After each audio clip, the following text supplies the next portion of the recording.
नमस्कार दोस्तों। इतिहास विषय के अंतर्गत आज जो हमें पढ़ना है पांच प्रमुख बातें बोर्ड पे लिखी हुई हैं। इनको एक एक करके हम पढ़ेंगे। तो सबसे पहले हम पढ़ेंगे इतिहास शब्द का अर्थ, उसकी उत्पत्ति क्या है। फिर हम पढ़ेंगे इतिहास शब्द की परिभाषा, विभिन्न परिभाषा होती हैं। इतिहास का वर्गीकरण, विभिन्न काल, यहाँ से शुरू होता है कि इतिहास को वर्गीकृत क्यों किया गया, उसके विभिन्न काल कौन कौन से होते हैं। इसके बाद आज में फोकस रहेगा प्राचीन काल के इतिहास पे, और हम जो पढ़ेंगे उससे कुछ हम क्वेश्चन करेंगे, वो भी व्याख्या के साथ हल करेंगे। तो आइए सबसे पहले अपन पहले पॉइंट पे बात करते हैं, इतिहास शब्द का अर्थ और उसकी उत्पत्ति। तो इतिहास शब्द जिसे इंग्लिश में क्या प्रयोग करते हैं, हिस्ट्री। तो इतिहास शब्द का अर्थ होता है निश्चित ऐसा ही हुआ है। मतलब कोई चीज इतिहास है क्या नहीं है, उसके लिए सबसे जरूरी होती है क्या, प्रमाणिकता। अगर किसी चीज की प्रमाणिकता या अतीत की वह घटना जिनकी प्रमाणिकता है, उन्हें ही क्या कहते हैं, इतिहास। और इतिहास शब्द की अगर उत्पत्ति की बात करें तो इतिहास शब्द हिस्ट्री इतिहास के लिए क्या प्रयोग करते हैं, हिस्ट्री। और हिस्ट्री बना है ग्रीक भाषा के शब्द हिस्टोरिया से। किससे, हिस्टोरिया। ग्रीक भाषा में एक शब्द था हिस्टोरिया, उससे बना है क्या, हिस्ट्री, जिसका अर्थ क्या होता है, निश्चित ऐसा ही हुआ है। जिसमें सबसे महत्वपूर्ण बात क्या होती है, प्रमाणिकता। अगर किसी चीज को आपको इतिहास बोलना है तो उसमें सबसे जरूरी क्या है, उसकी प्रमाणिकता। और ग्रीक भाषा के शब्द हिस्टोरिया से क्या बना है, हिस्ट्री, जिसके लिए भारत में क्या प्रयोग किया जाता है, इतिहास। अब इतिहास शब्द का अर्थ जान लिया, उसकी उत्पत्ति जान ली। अब इतिहास शब्द जो बना है ग्रीक भाषा, तो इतिहास का जनक किसे कहा जाता है, इतिहास का जनक बोला जाता है हेरोडोटस, जिनका संबंध कहां से है, यूनान से है। कहां से है, यूनान से। हेरोडोटस जिन्होंने सबसे पहले इतिहास शब्द की बात की, इसलिए उन्हें इतिहास का जनक बोला जाता है, या फादर ऑफ हिस्ट्री किसे बोला जाता है, हेरोडोटस से, जिनका संबंध किससे, यूनान भाषा से, यूनान देश से। हेरोडोटस का संबंध यूनान से। इन्होंने एक पुस्तक लिखी है, क्या, इनकी पुस्तक का नाम क्या है, हिस्टोरिका। तो आप ध्यान से सुन लीजिए कि इतिहास के जनक कैसे बोला जाता है, हेरोडोटस से। उन्होंने पुस्तक क्या लिखी है, हिस्टोरिका। और जो हिस्ट्री जो शब्द बना है वो किससे बना है, हिस्टोरिया से। तो क्लियर। अब दूसरी बात, इतिहास की अब आता है शब्द अर्थ के बाद आता है इतिहास की परिभाषा। तो इतिहास की जो परिभाषा है, मतलब किसी विषय को समझने के लिए उसका अर्थ और उसकी परिभाषा को समझना जरूरी है। तो आपने इतिहास की परिभाषा सब लोगों ने सुनी होगी कि अतीत का क्रमबद्ध अध्ययन क्या होता है, मतलब अतीत का क्रमबद्ध अध्ययन ही क्या होता है, इतिहास। मतलब किसी चीज के इतिहास लिखने के लिए उसमें क्रमबद्ध होना जरूरी है। उदाहरण के तौर पर समझते हैं, अगर आप मुगल काल का इतिहास लिख रहे हैं तो सबसे पहले बाबर के बारे में लिखेंगे, उसके बाद हुमायूं के बारे में, उसके बाद अकबर के बारे में। मतलब सीक्वेंस जरूरी होता है, क्रम। इतिहास लेखन में क्रम की बहुत महत्वपूर्ण होता है, क्या, क्रम। इतिहास में दो चीजें महत्वपूर्ण होती है, एक प्रमाणिकता और एक उसका क्रम। किसी चीज को प्रमाणिक रूप में और क्रमबद्ध रूप से लिखते हैं, उसी को क्या बोल सकते हैं, इतिहास बोल सकते हैं। एक दूसरी परिभाषा है कि वर्तमान के प्रकाश में अतीत का अध्ययन। अगर इतिहास के बारे में आपको लिखना है या पढ़ना है तो आप वर्तमान के परिप्रेक्ष्य में अतीत का अध्ययन करेंगे। मतलब अगर आप अपने परिवार की स्थिति जानना चाहते हैं तो आप देखेंगे, आप परिवार की स्थिति जानना चाहते हैं तो सबसे पहले आप अपने दादा के बारे में जानेंगे, फिर अपने पिताजी के बारे में, फिर वर्तमान स्थिति के बारे में। आप भारत की वर्तमान स्थिति को जानना चाहते हैं तो भारत की अतीत का अध्ययन करेंगे। मतलब अब आपका जो अतीत है उसके लिए आप अतीत को जानेंगे तो, लेकिन सबसे पहले उसको फोकस में क्या रखेंगे, वर्तमान। अतः एक दूसरी परिभाषा इतिहास की, वर्तमान के प्रकाश में अतीत का अध्ययन। क्लियर। तो आपने अर्थ समझ लिया, अर्थ क्या होता है, निश्चित ऐसा ही हुआ है। उसकी परिभाषा क्या है, पहली परिभाषा अतीत का क्रमबद्ध अध्ययन, दूसरी परिभाषा क्या, वर्तमान के प्रकाश में अतीत का अध्ययन। अब अपन को क्या देखना है, इतिहास का वर्गीकरण। क्या देखना है, इतिहास का वर्गीकरण। तो इतिहास को कितने भागों में बांटा गया, अध्ययन की दृष्टि से उसकी हमें देखना है क्या, इतिहास का वर्गीकरण। मतलब इतिहास को वर्गीकरण किसके लिए किया गया है, अध्ययन के लिए। मतलब इतिहास के अध्ययन के लिए उसको कितने भागों में बांटा गया है। विश्व इतिहास की बात करें, चाहे भारतीय इतिहास के बारे में, इतिहास का वर्गीकरण 3 कालों में किया गया। सबसे पहले प्राचीन काल, उसके बाद मध्यकाल, उसके बाद आधुनिक काल। अगर भारत के संबंध में बात करें तो प्राचीन भारत, मध्यकालीन भारत और आधुनिक भारत। सबसे अधिक समय किसमें रहा है? प्राचीन भारत में। अगर प्राचीन भारत के समय की बात करें अपन तो आरंभ से लेके 8वीं सदी तक। किस सदी तक? 8वीं सदी तक। ये 8वीं सदी से लेके किस सदी तक? 18वीं सदी तक। और ये 19वीं सदी से। आपको एक बात ध्यान रखनी है कि जो ये वर्गीकरण है ये अलग अलग किताबों में अलग अलग हो सकता है। अलग अलग किताबों में क्या हो सकता है? अलग अलग। लेकिन अपन को एक मान के क्या चलना है? प्राचीन भारत आरंभ से 8वीं सदी तक, मध्यकालीन भारत 8वीं सदी से 18वीं सदी तक, आधुनिक भारत 19वीं सदी से। 8वीं मतलब 1801 से क्या लग जाता है? आधुनिक भारत। इसके बाद आज अपन को मुख्य रूप से किस पर बात करनी है? प्राचीन भारत पर।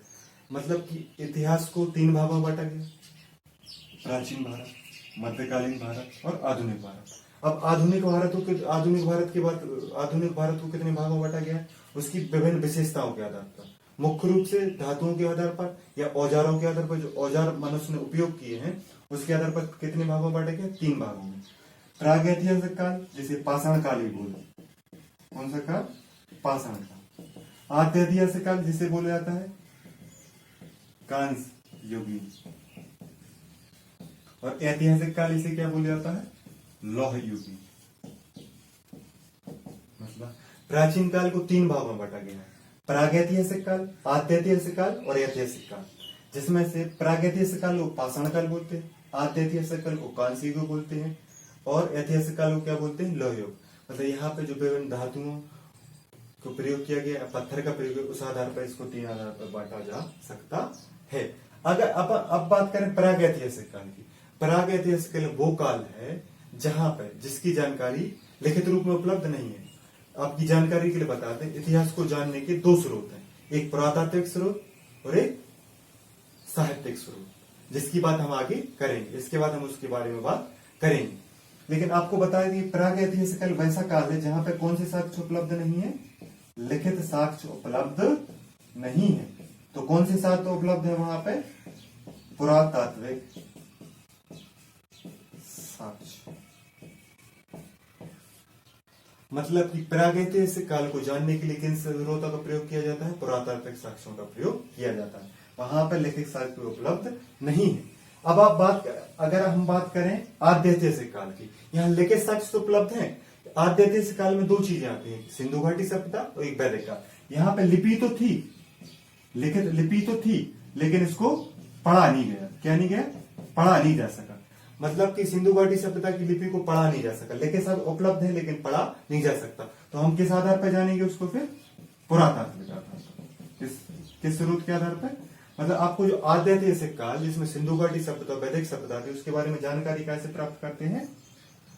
पुरातात्विक साक्ष्यों के आधार पर करते हैं। और ऐतिहासिक काल वैसा काल है जहां पर लिखित साक्ष्य भी उपलब्ध है और पुरातात्विक साक्ष्य भी उपलब्ध है। मतलब जो अपन देखें कि प्राचीन भारत को कितने भागों में बांटा गया? 3 भागों में, प्रागैतिहासिक काल, आद्यैतिहासिक काल और ऐतिहासिक काल। तो प्रागैतिहासिक काल को क्या बोलते हैं? पाषाण काल। आद्यैतिहासिक काल को क्या बोलते हैं? कांस्य युगीन काल। ऐतिहासिक काल को क्या बोलते हैं? लौह युगीन काल। इसके बाद अगर इनकी बात करें, इनको जानने के स्रोत या इनकी जानकारी अपन ने कैसे प्राप्त की, अपन इनका अध्ययन कैसे करते हैं, आपके सामने जो पुस्तक है उनमें इनकी जानकारी कैसे लिखी, तो पुरातात्विक साक्ष्यों के आधार पर कहा प्रागैतिहासिक काल में केवल किसकी जानकारी मिलती है? पुरातात्विक साक्ष्यों की। आद्यैतिहासिक काल में किसकी जानकारी मिलती है? सिर्फ पुरातात्विक, इनकी लिपि नहीं पढ़ी गई, जबकि लिखित साक्ष्य उपलब्ध हैं। और ऐतिहासिक काल में आपको लिखित साक्ष्य भी उपलब्ध है, पुरातात्विक साक्ष्य भी उपलब्ध है। और आपको बता दें 90% जिसका अध्ययन किया जाता है वो किसका है? ऐतिहासिक काल का। जो शुरू कब होता है? 6ठी शताब्दी ईसा पूर्व, बुद्ध के जन्म से या प्राग ऐतिहासिक काल का वर्गीकरण। मतलब कि प्राचीन भारत के अंतर्गत जो प्राग ऐतिहासिक काल, आद्य ऐतिहासिक काल और ऐतिहासिक काल है, उसमें प्राग ऐतिहासिक काल को जलवायु परिवर्तन व औजार, मतलब औजारों के आकार और जलवायु में हुए परिवर्तन के आधार पर 3 भागों में बांटा गया। कितने भागों में? 3 भागों में। पहला भाग है परापाषाण काल, दूसरा भाग है मध्यपाषाण काल और तीसरा भाग है नवपाषाण काल। तो पुरापाषाण काल के अगर समय की बात करें तो आरंभ से लेकर 10,000 बीसी तक पुरापाषाण काल होता है।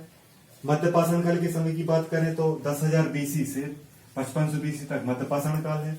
और नवपाषाण काल के समय की बात करें तो 5500 बीसी से 3000 बीसी तक नवपाषाण काल है।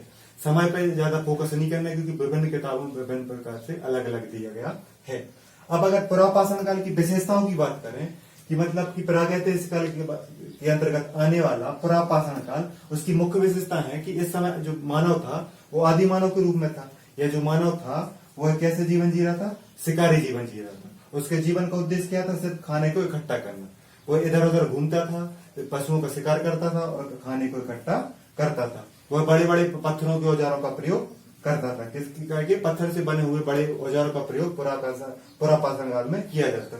इसी काल में अग्नि की खोज हुई। आपसे अगर क्वेश्चन पूछा जाए कि अग्नि की खोज किस काल में हुई, तो सबसे सटीक आंसर कौन सा है? पुरापाषाण काल, जो किसके अंतर्गत आता है? प्रागैतिहासिक काल के। इसके बाद भीमबेटका, जिसका संबंध पुरापाषाण काल, मध्यपाषाण काल, नवपाषाण काल तीनों से है। भीमबेटका में आदि मानव के द्वारा या पुरापाषाण कालीन मानव के द्वारा बनाई गई चित्रकला के उदाहरण आप जाके देख सकते हैं। इसके बाद अगर अपन बात करें प्रागैतिहासिक काल अंतर्गत आने वाले मध्यपाषाण काल की, उसकी प्रमुख विशेषता है कि इस समय औजारों का आकार कैसा हो गया? छोटा हो गया। मतलब माइक्रोवेव प्रकार के औजार कब मिल रहे थे? मध्यपाषाण काल में। इसके पशुपालन का आरंभ किस काल में हुआ? मध्यपाषाण काल में। आपसे क्वेश्चन पूछा जाए कि मध्यपाषाण काल में किस चीज का आरंभ हुआ? तो पशुपालन का। पशुपालन का आरंभ किस काल में हुआ? मध्यपाषाण काल में। और प्रथम पशु जो पाला गया वो कौन सा है? कुत्ता, जिसका साक्ष्य कहां मिलता है? आदमगढ़। तो मतलब मध्यपाषाण काल में आदमगढ़ से साक्ष्य प्राप्त हुआ है कि सबसे पहले किस पशु को पाला गया? कुत्ता को। तो आपसे क्वेश्चन पूछा जाए कि प्रथम पशु जिसका पशुपालन शुरू हुआ था कौन सा था? कुत्ता। और उसके साक्ष्य कहां मिले हैं? आदमगढ़ से। इसके बाद अगर अपन देखें मिट्टी के बर्तन, जिन्हें क्या बोलते हैं? मृतभांड, इसके भी साक्ष्य मिले हैं। कब से? मतलब मध्यपाषाण काल से मिट्टी के बर्तन बनाए जाने लगे। इसके बाद जो आपकी खोज पुरापाषाण काल में हुई थी, उसका व्यापक प्रयोग, आपका व्यापक प्रयोग कब शुरू हो गया? मध्यपाषाण काल में। इसके बाद मध्यपाषाण काल के बाद आता है कौन सा? नवपाषाण काल, जिसे किसका काल बोला जाता है? क्रांति का काल। अगर आपसे बोला जाए कि मानव की जो यात्रा शुरू हुई है वो कब से हुई है? नवपाषाण काल से। मतलब कि जो मानव व्यवस्थित रूप में आना शुरू हुआ वो किससे? नवपाषाण काल। इसी समय पॉलिशदार औजार बनने लगे। कृषि का विकास कब हुआ? नवपाषाण काल में। मतलब कि सबसे पहले कृषि का विकास व्यवस्थित रूप से कब हुआ? नवपाषाण काल में। व्यवस्थित रूप से पशुपालन कब होने लगा? नवपाषाण काल में। स्थायी निवास, मानव जो पुरापाषाण काल में कैसा था? शिकारी जीवन जी रहा था, वो कैसे हो गया? अब स्थायी निवास, स्थायी रूप से रहने लगा। बुरझूम, कश्मीर में एक जगह है, कौन सी? बुरझूम। वहां पे गर्तवास, मतलब गड्ढे खोद कर रहने का जो साक्ष्य मिलता है वो कहां से मिलता है? बुरझूम। मतलब नवपाषाण काल में जो मानव स्थायी निवासी हो गया, उसमें बुरझूम जो कश्मीर में, उसका काय के साक्ष्य मिलते हैं? गर्तवास से। कभी कभी क्वेश्चन पूछा जाता है कि प्राचीन काल में गर्तवास के साक्ष्य कहां से मिले, तो आपका उत्तर क्या होगा? बुरझूम, जो कहां पे है? कश्मीर में। इसे नवपाषाण काल में कृषि के विकास, पशुपालन के विकास और स्थायी निवास के कारणों से किसका काल बोला जाता है? क्रांति का काल। अभी तक जो अपन ने समझा है उसको एक बार पुनः समझ लेते हैं, क्योंकि बहुत सारी चीजों को बार बार पुनः वर्गीकृत किया गया। तो इतिहास का वर्गीकरण, इतिहास को अध्ययन की दृष्टि से कितने भागों में बांटा गया? 3 भागों में। प्राचीन काल, मध्यकाल और आधुनिक काल। प्राचीन काल का समय आरंभ से 8वीं सदी तक, मध्यकाल का समय 8वीं सदी से 18वीं सदी तक, आधुनिक काल का समय है 19वीं सदी से। आप सोचेंगे इनको बांटा क्यों गया? क्योंकि प्रत्येक काल की अपनी विशेषता होती है, प्रत्येक काल का अपना समाज होता है, उसकी अपनी पद्धति होती है ना। इसीलिए इनको अध्ययन की दृष्टि से 3 भागों में बांटा गया। प्राचीन काल को पुनः 3 भागों में बांटा गया है, प्रागैतिहासिक काल, आद्यैतिहासिक काल और ऐतिहासिक काल। तो आद्यैतिहासिक काल का समय जो आरंभ से लेकर 3000 बीसी तक है, इसकी विशेषता यह है कि इसके बारे में जानकारी पुरातात्विक साक्ष्यों से मिलती है, लिखित साक्ष्य उपलब्ध नहीं है। इसके बाद आता आद्यैतिहासिक काल, जिसका समय 3000 बीसी से लेकर 600 बीसी तक है। इसमें अपन सिंधु घाटी सभ्यता के बारे में, वैदिक सभ्यता के बारे में पढ़ते हैं, जिसकी लिपि तो उपलब्ध है लेकिन उसको पढ़ा नहीं गया। इसके बाद आता है ऐतिहासिक काल, जो महाजनपद काल या बुद्ध काल से, या जो पहला साम्राज्य है मौर्य साम्राज्य, मगध साम्राज्य, उसके तहत उसके साथ पढ़ना शुरू करते हैं और 90% इतिहास ऐतिहासिक काल के रूप में पढ़ा जाता है। इसके बाद आता है पुरापाषाण काल। इसके बाद क्या आता है? पुरापाषाण काल। मतलब प्रागैतिहासिक काल को 3 भागों में बांटा गया है, पुरापाषाण काल, मध्यपाषाण काल और नवपाषाण काल। पुरापाषाण काल का समय आरंभ से 10,000 BC तक, मध्यपाषाण का 10,000 BC से 5500 BC तक और नवपाषाण का 5500 BC से 3000 BC तक। इसे नवपाषाण काल को क्रांति का काल भी बोला जाता है, क्रांति का काल भी बोला जाता है, क्योंकि मानव जीवन का आरंभ पुरापाषाण काल से और मानव जीवन का विकास नवपाषाण काल से हुआ है। पुनः पुरापाषाण काल को 3 भागों में बांटा गया, निम्न पुरापाषाण, मध्य पुरापाषाण और उच्च पुरापाषाण। उच्च पुरापाषाण में ही आधुनिक मानव, जिसे होमो सेपियंस बोला जाता है, उसका जन्म हुआ है। आधुनिक मानव का जन्म कब हुआ है? उच्च पुरापाषाण काल में। आपको याद रखना है कि उच्च पुरापाषाण के समय आधुनिक मानव, जिसे होमो सेपियंस बोला जाता है, जो आकार में अभी हम हैं, उस आकार को कब प्राप्त किया मानव ने? उच्च पुरापाषाण काल के समय। अब देखा कि विभिन्न तिथियां अपन ने बार बार बीसी सुना ना, बीसी। इस प्रकार आपको याद रखना है, हिस्ट्री में तिथियों के बारे में बता दें कि जो जीरो है वो ईसा मसीह के जन्मदिन को, क्योंकि देखो इतिहास का लेखन सबसे पहले ईसाई लोगों ने शुरू किया, तो उन्होंने ईसा मसीह के जन्मदिन को क्या माना? जीरो। तो ईसा मसीह के जन्मदिन के बाद जो संख्या होती है वो बढ़ते क्रम में होती है। कैसे बढ़ते क्रम में? 1 2 3 4 5 6, और इसको लिखा किया जाता है एडी, एनो डोमिनी। एडी मतलब होता है कि वह साल जब ईसा मसीह का जन्मदिन हुआ। तो एडी लिखा मिल जाए तो आप समझ जाना कि ईसा मसीह के जन्मदिन के बाद, और इसमें लिखा किया जाता है ईसवी। और जो बीसी लिखा रहता है, जिसे बोलते हैं बिफोर क्राइस्ट या ईसा मसीह के जन्म के पहले, उसमें संख्या क्या होती है? घटते क्रम, पहले 200 फिर 100, पहले उसमें क्या रहेगा? पहले 10 रहेगा, फिर 9, फिर 8, फिर 7, है ना। इस प्रकार से चीजें आपको मिलेंगी। तो ईसा मसीह मतलब एडी में आपको क्या मिलती है? बढ़ते क्रम में मिलती है, और बीसी में आपको क्या मिलती है? हमेशा घटते क्रम में मिलेंगी। उदाहरण के तौर पर देखें तो जो बुद्ध का जन्म है, बुद्ध का जन्म हुआ था 563 ईसा पूर्व, जिसे अपन क्या बोल सकते हैं? 563 BC। उनकी मृत्यु कब हुई थी? 480 BC में। तो आपसे पूछा जाए कितने साल जिए? लगभग ये 83 साल जिए। इनका जीवन कितने साल का रहा? 83 साल। तो आपको याद रखना है कि बीसी में हमेशा 563, उसके बाद क्या है? 480। तो इसमें क्या है? हमेशा घटते क्रम में बात होगी। ये चीज आपको ध्यान रखना है। नमस्कार। आइए अपन शुरू करते हैं जो अपन ने आज पढ़ा है, जो आज की क्लास में पढ़ा, उसके कुछ क्वेश्चन आंसर देखिएगा। तो सबसे पहला क्वेश्चन है कि हेरोडोटस की पुस्तक का नाम क्या है? हेरोडोटस की पुस्तक की नाम क्या है? अपन ने देखो, अब ऑप्शन है हिस्टोरिया, दूसरा हिस्टोरिका और तीसरा हिस्ट्री। अपन ने वीडियो के आरंभ में पढ़ा है कि हेरोडोटस कौन है? इतिहास के जनक। हेरोडोटस कौन? इतिहास के जनक, जिनने कौन सी पुस्तक लिखी है? हिस्टोरिका। तो अपना उत्तर क्या होगा? हिस्टोरिका। तो हिस्टोरिया क्या है? हिस्टोरिया वो है जिससे हिस्ट्री शब्द की उत्पत्ति हुई है। तो ये आपको याद रखना है कि दोनों प्रकार के ऑप्शन बन सकते हैं कि हिस्ट्री शब्द की उत्पत्ति कैसे हुई है, और हेरोडोटस की पुस्तक का नाम क्या है? तो हिस्टोरिका। और दूसरा है हिस्ट्री शब्द की उत्पत्ति किस भाषा के शब्द से हुई है? क्वेश्चन ध्यान से सुनो, हिस्ट्री शब्द की उत्पत्ति किस भाषा के शब्द से हुई है? अपन ने आपको क्वेश्चन अगर आंसर पता है तो वीडियो को रोककर उसका उत्तर कमेंट बॉक्स में दें। इसका सही आंसर है ग्रीक भाषा। हिस्ट्री शब्द की उत्पत्ति ग्रीक भाषा के शब्द हिस्टोरिया, ग्रीक भाषा के शब्द हिस्टोरिया से हुई है। और हिस्ट्री के जनक कौन कहलाते हैं? हेरोडोटस, जिनकी पुस्तक का नाम क्या है? हिस्टोरिका। तीसरा क्वेश्चन है प्राचीन काल में गर्तवास के साक्ष्य कहाँ मिलते हैं? जब हम प्रागैतिहासिक काल को पढ़ते हैं तो उसमें नवपाषाण काल के अंतर्गत आपको अपन ने पढ़ा है कि बुर्जहोम में, जिसे क्रांति के काल में, नवपाषाण काल जिसे क्रांति का काल माना जाता है, जहाँ पे मानव ने स्थायी निवास शुरू किया, वहां पे गर्तवास के साक्ष्य कहाँ में मिलते हैं? बुर्जहोम में। और बुर्जहोम कहाँ पे है? कश्मीर में। तो इन सब चीजों को ध्यान रखते हुए आपका उत्तर क्या होगा? बुर्जहोम। नमस्कार। उम्मीद करता हूं कि आप लोग को वीडियो समझ में आया होगा।